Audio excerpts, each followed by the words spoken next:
Today on Stronger Than Reason, we get progressive with Pink Floyd's comeback album, A Momentary Lapse of Reason.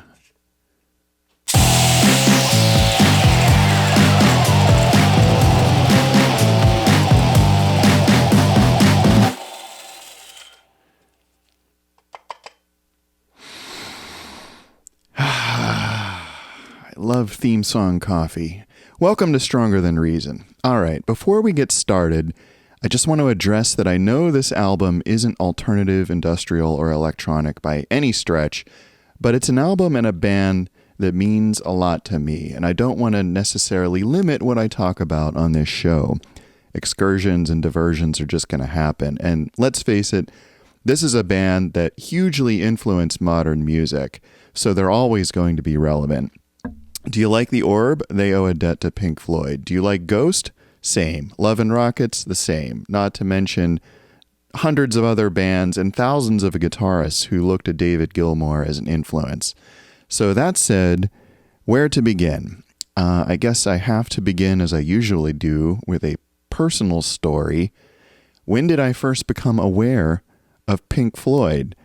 It's not what you might think. It wasn't when I was 15 and pounding beers and smoking joints behind the school, because that didn't happen. And I didn't hear songs like Money and Wish You Were Here and Comfortably Numb on the radio, mainly because I didn't have a good classic rock radio station in my town. In fact, I grew up listening to AM radio until I was maybe a middle teenager, and we listened to a station that just played the pop hits, not classic rock.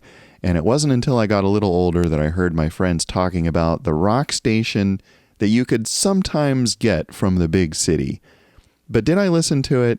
Not really. In the early 80s, I also got a lot of music from MTV, and MTV weren't really playing Pink Floyd, just a lot of Duran Duran and Huey Lewis. Now, I had heard of Pink Floyd as a concept, but I couldn't really point to any of their songs. I knew nothing about them as people, nothing of their history, and as a band, I kind of threw them in the same bucket as classic rockers from the previous generation, like the Beatles, the Rolling Stones, the Who, Led Zeppelin. I didn't know much about those bands at the time either, except maybe what I heard from my uncle and my older cousins, who were all about a decade or so older than me.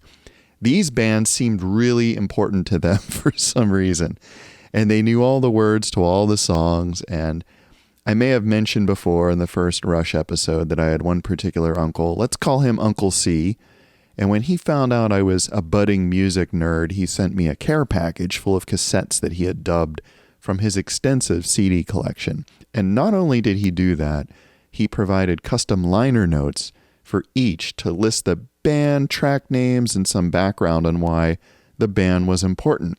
And for the really important albums, he photocopied the CD liner notes and sent them along as well. And one of these really important albums was by Pink Floyd. And as you may have guessed, it was their 1973 magnum opus, The Dark Side of the Moon. But did I listen to it?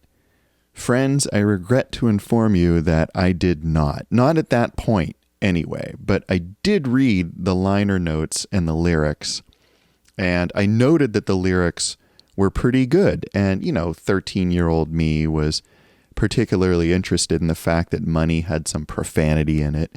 I mean, it made me wonder why they played that song on the radio. I mean, how did that slip by the censors? It was shocking to little sheltered me. But even though I didn't listen to the damn album, my uncle's efforts at least revealed to me that it existed, and that someone I respected thought that album was important enough to go through all this trouble to share it with me.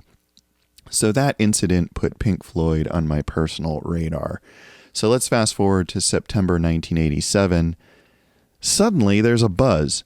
Pink Floyd is coming out with a new album, and I was just entering high school at the time. I had met a bunch of new friends.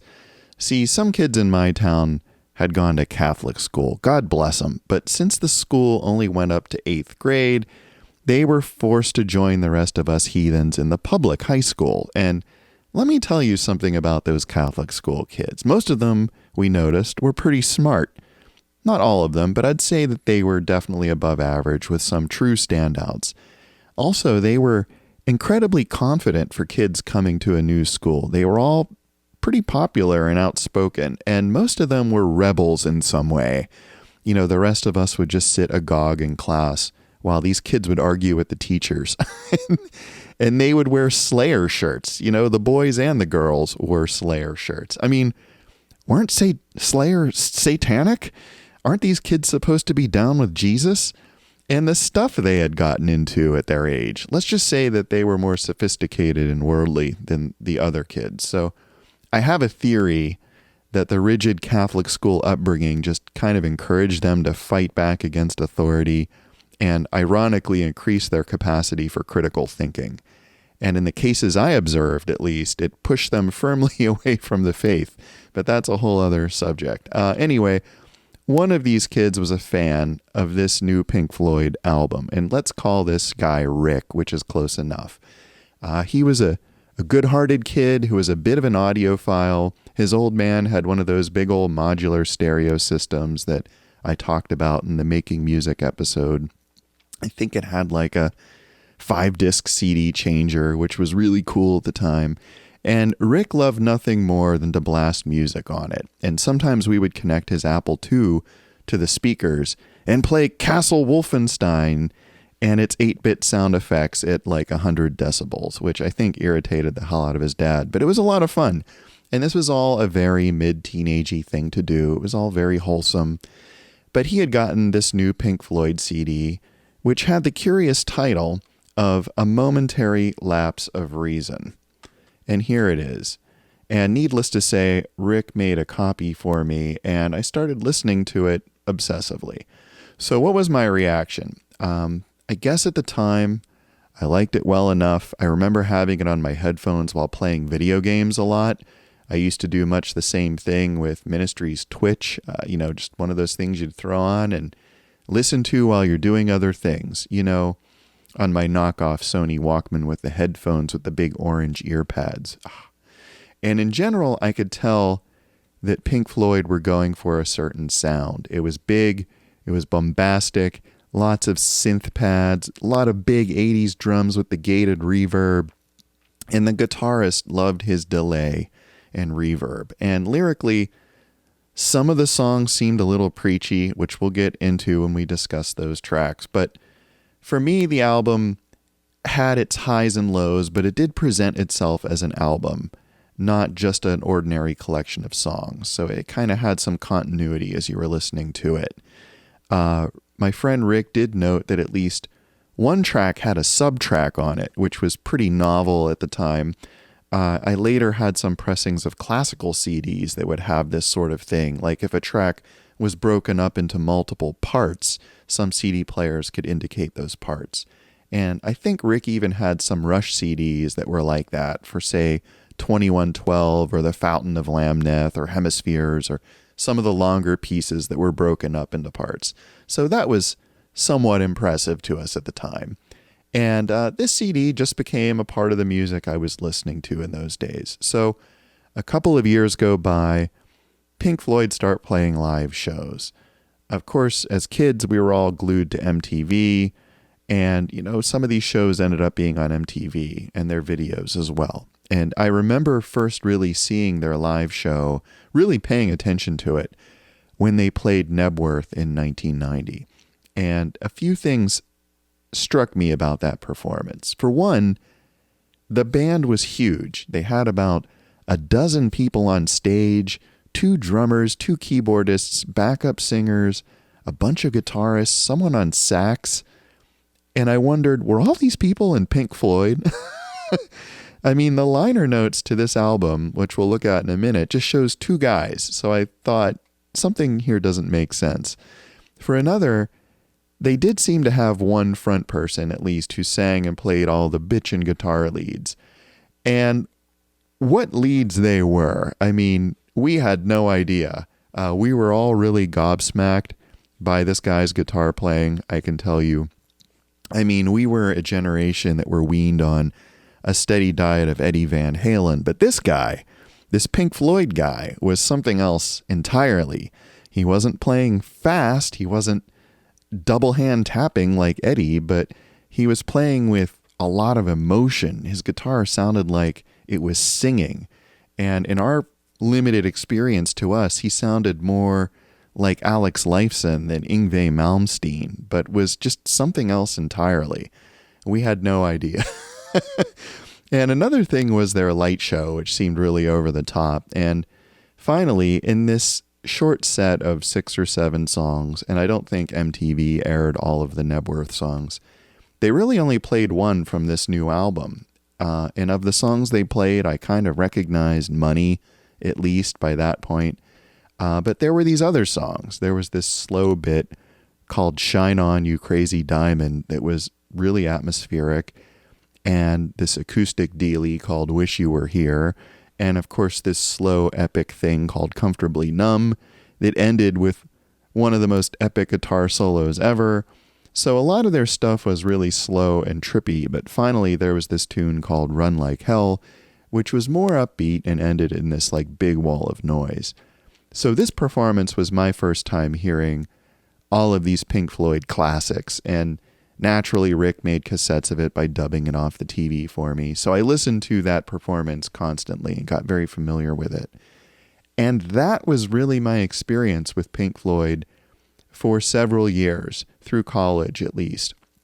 That Momentary Lapse of Reason album and that Nebworth performance.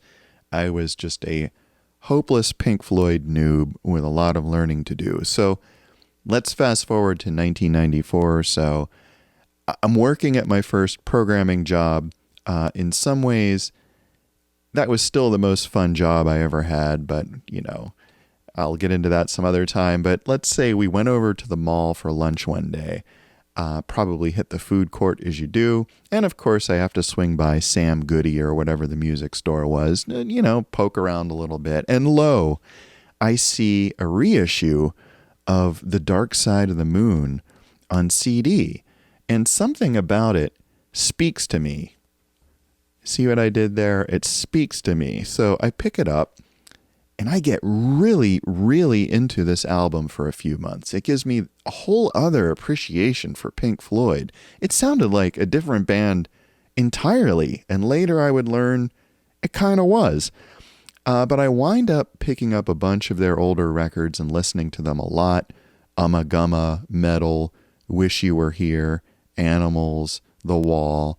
So I'm not going to go into those other albums now. That would be, you know, a whole other season of this podcast. Suffice to say, I went deep into the Pink Floyd rabbit hole for the first time. And around that time, I had also found some key FTP sites with a lot of articles and interviews about the band. Yeah, that's right, FTP sites. Remember, this was largely before the web. I was rocking the 14.4 modem with the amber green screen at the time in my Unix shell account. That's how I was getting my information over the internet. So, yeah, I realized at this point what the band's history was really like, and I started putting the pieces together. And I realized that there were really 3 bands over time that were called Pink Floyd. So they were founded in 1965, and the original lineup, of course, was Syd Barrett on guitar and vocals, Roger Waters on bass, Rick Wright on keyboard, and Nick Mason on drums. And Syd Barrett led this first lineup, and their music tended to be whimsical and psychedelic. That was the kind of music that Syd liked to write. And of course, that was no surprise for the late 60s. And I have to admit that this stuff isn't much to my taste personally, but midway through their second album in 1967, the lineup changed. Syd's behavior got erratic, to say the least, and one day his bandmates just decided not to pick him up for band practice, which is a pretty bold thing if you think about it, since he was the frontman and chief songwriter.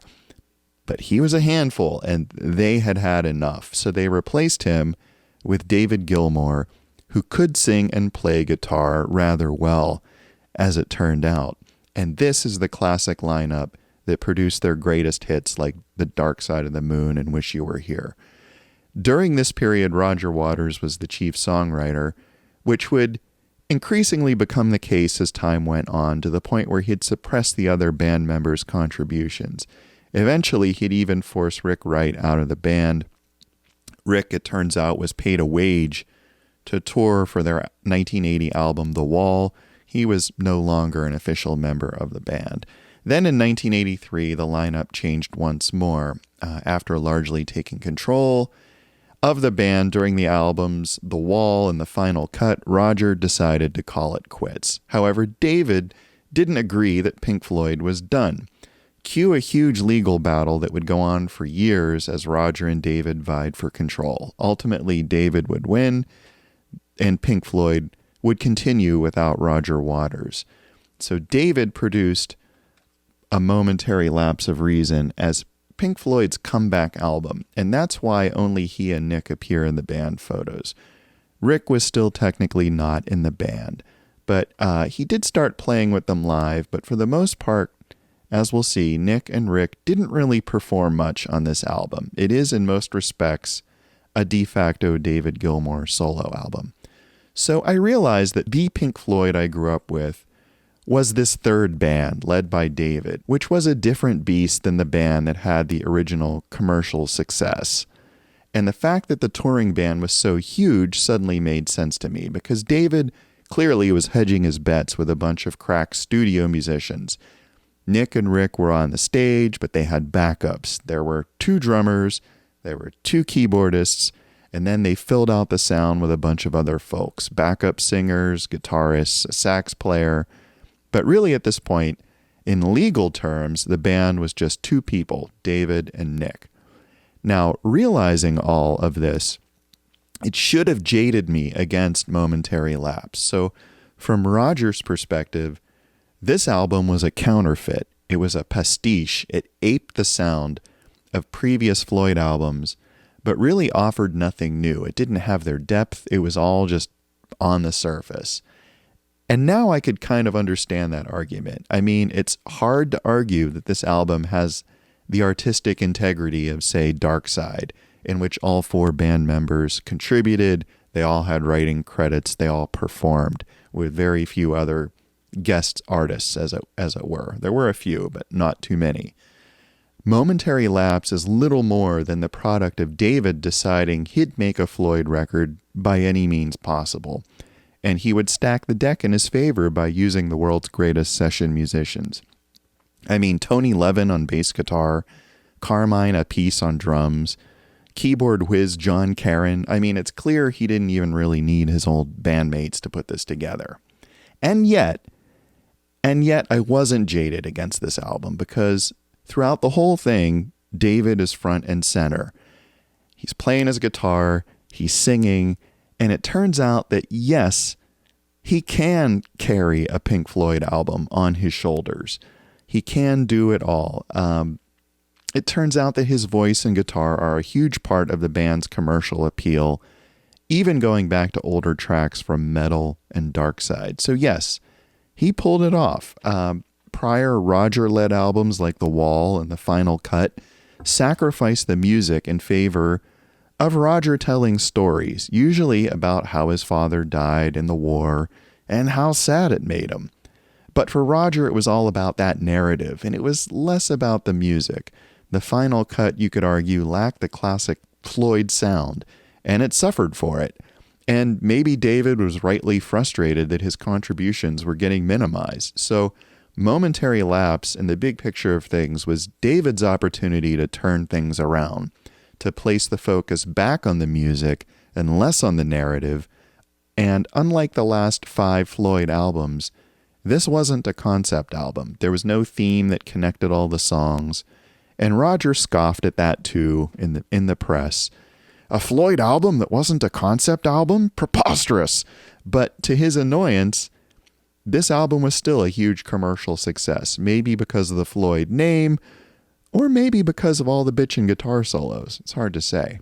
I do have another fun memory of this album. Sitting in my Uncle C's car, listening to it at absolutely ear-splitting volume. For sure, my uncle didn't seem to care that it wasn't a pure Pink Floyd record. All that mattered was that it rocked, and it did rock. I mean, how couldn't it rock with David's guitar and this all-star lineup? My uncle was less interested in the question, I guess, of artistic integrity. For him, it was all about the id. How did the album make you feel? And, sitting in that car with my head just spinning in this wash of sound, I gotta say, it felt pretty good. So this album would kick off a tour, of course, which would beget a live album called The Delicate Sound of Thunder, which, of course, we'd all buy and listen to obsessively. And at this point, maybe, I started getting a little tired of hearing the band playing the same dozen songs over and over.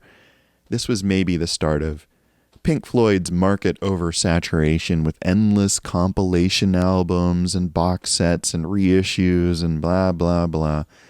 And things that one might look at as a cynical cash grab, if not from the band, then from their label EMI.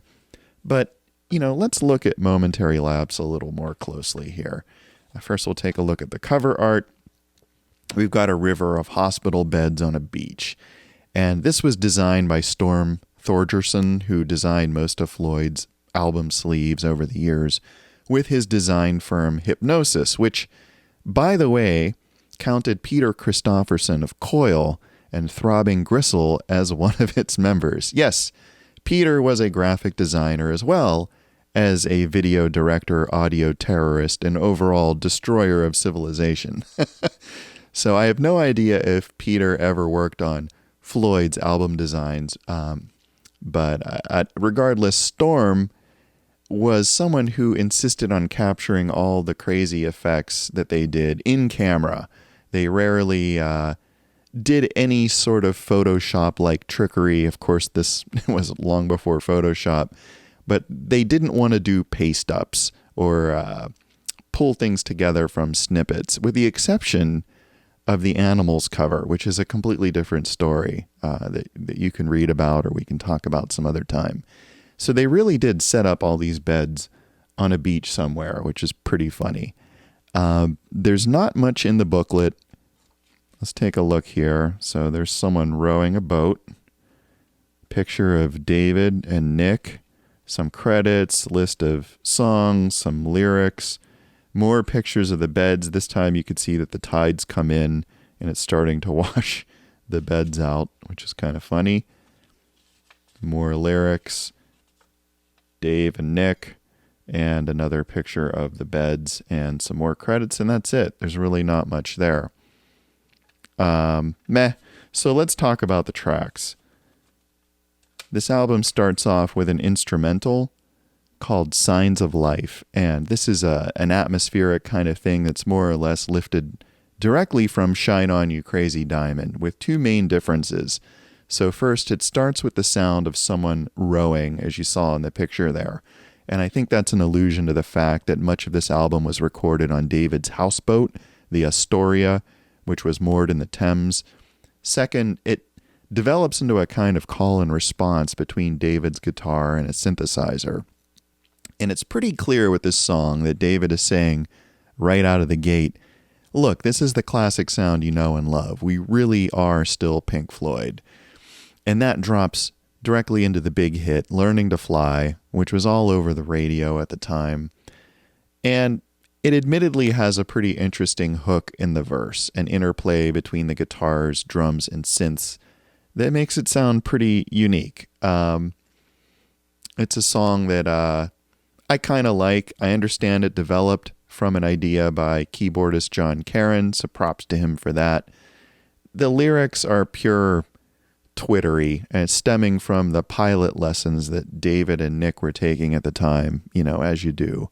In fact, it's Nick's voice you hear over the radio during the break. So, when Nick wasn't out there driving his race cars, he was flying planes, and I guess he managed to turn that expensive hobby into another moneymaker. So good for him, I guess. But I do enjoy this song for what it's worth. It's likely the first Pink Floyd song I ever heard in my life, which is weird to think about. And it's strange and catchy enough that, I wanted to hear more of that. And then we have The Dogs of War, and this is a moody piece with this kind of shuffly beat and some keyboard stabs, and it has Scott Page on sax, And this song was a favorite of mine as a kid, and I don't know why. I guess maybe because it was as close as anything in this album to something that was dark and menacing.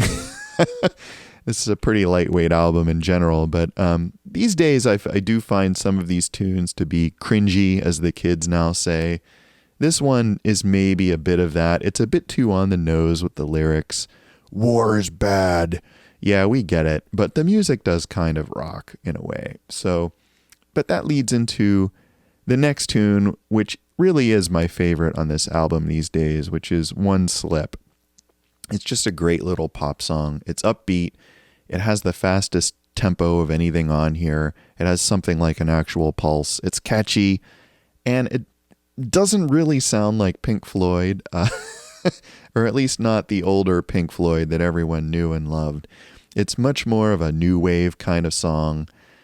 They would go further along these lines on their next album. The big radio hit on that one was called Take It Back, and it was the same sort of song. But regardless, I do like the song. I always have, and it could have easily been a single. And then we round out side one with On the Turning Away. This is another cringy song. It's David's version of We Are the World. It's a great big sing-along about injustice and holding hands. Musically, it's definitely got that Floyd sound, David's guitar, and Rick's synths. And it's a song that seems designed for a big bombastic stage performance. But it does, for what it's worth, showcase David's egalitarian sense of justice. He kind of, in his music, quietly speaks up for the underdogs or the underrepresented, whoever they are. And obviously that's continued into the present day. Pink Floyd today, such as it is, recently reunited to record a song in support of Ukraine and their war against Russia. So again, David standing up against the aggressors. But all this aside, On the Turning Away leaves me with kind of a sickly sweet taste in my mouth, and I really don't listen to it anymore. So on to side two, where really we find far fewer lyrical ideas and maybe a bit of filler. Yes, I know, it's hard to say. The first track is Yet Another Movie, which is a quite long excuse for Dave to play some guitar solos in a minor key.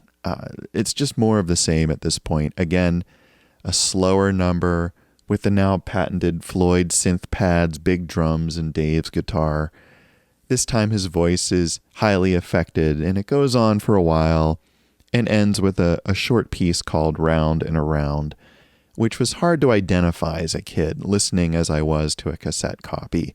And it turns out that Round and Around is just the last minute or so of Yet Another Movie, where it plays out in a slightly strange time signature. So why it's a sub-track is anyone's guess. There's really not much to it. Maybe David wanted to separate it for publishing reasons. I don't know. That's all that makes sense to me.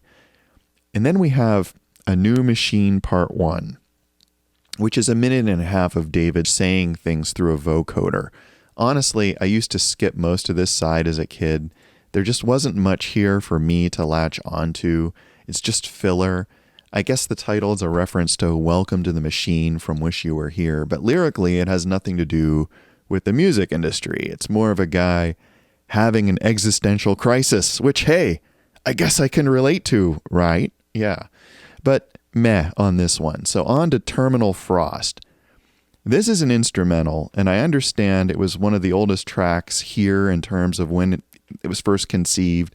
Nevertheless, it sounds for all the world like an outtake from the Top Gun soundtrack, and it's hard not to listen to this song and think of Navy fighter planes and shirtless guys playing volleyball. Who knows? Maybe that's your thing. Maybe that's okay. But it does sound very 1987, like something Kenny Loggins would have come up with. On the upside, it has a pretty cool sax solo courtesy of Scott Page, so it's got that going for it. And then we have another 30 seconds or so of A New Machine Part 2. Meh. And finally, the big closer, Sorrow. Now, this is a song I could get behind. The intro guitar sounds massive, and rightly so, because I understand they recorded it in the open air at the LA Memorial Sports Arena. But this song works for me because It's kind of got a groove to it. It has a bit of a harder edge to it. And of course, it's another excuse for David to just tee off on another face-melting solo at the end of it. So as such, this was a big concert favorite, and it appeared on a lot of live albums. And that's the album. Now, why do I love it? Well, to be honest, I'm not sure I do, at least for the music. As someone who is now a fan of Pink Floyd's earlier phases, I don't think that this is even in their top 5 albums. Honestly, this is a Dave Gilmour record in all but name, and I like his stuff, but there's not much band collaboration here. I think Rick is listed as a musician here just to solidify their legal standing, and David and John Caron had already recorded all of the keyboard. There really wasn't much for Rick to do. And Nick played some drums, but let's be serious. If Carmine Appice is on this record, do you really need anyone else? Answer, no. No, you don't. So Rick himself admits that he wasn't in great form at this time, not having played in a few years. And by the way, I should take some time here to talk about Nick's book. If you are a Floyd fan at all, you have to check it out. Countless books have been written about Pink Floyd, but this is the only book written by an actual member, and it's called Inside Out, A Personal History of Pink Floyd. And it's an easy read with plenty of Nick's dry and self-deprecating humor throughout the whole thing. And for those who don't like to read, rest assured, it has a ton of pictures.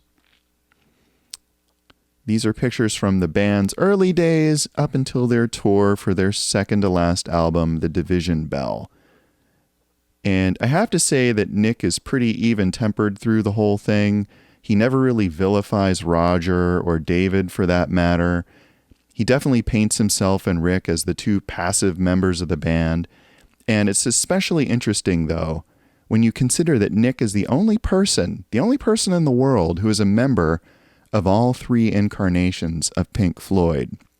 Now, David may have been the guitar god in the 70s, and he may have been calling the shots in the 80s, but he wasn't around in the early days when the band was Syd Barrett's. So, of all the people involved, Nick is uniquely placed to put everything in perspective. So this book is well worth a look if you haven't seen it yet.